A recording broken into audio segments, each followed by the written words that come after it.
in Pennsylvania, Allegheny, Armstrong, Beaver, Butler, Fayette west of Chestnut Ridge, Greene, Indiana, Lawrence, Washington, and Westmoreland west of Chestnut Ridge.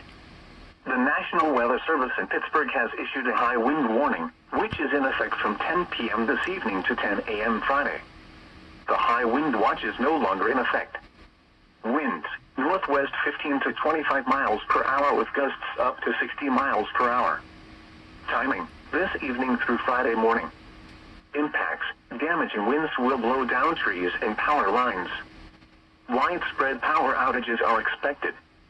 Travel will be difficult, especially for high-profile vehicles.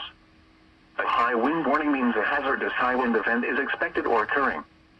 Sustained wind speeds of at least 40 miles per hour or gusts of 58 miles per hour or more can lead to property damage.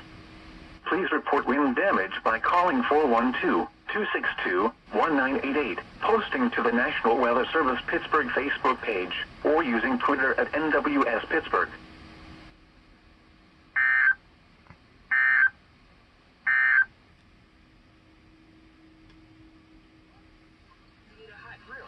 Ice cold Coke. Of course. Football and Coke. Come on. It's got to be Coke. Game day? Race day. Calls for Coke. You know it. Grab yourself a Coke. Tailgate 101. This is a shout out to the professional.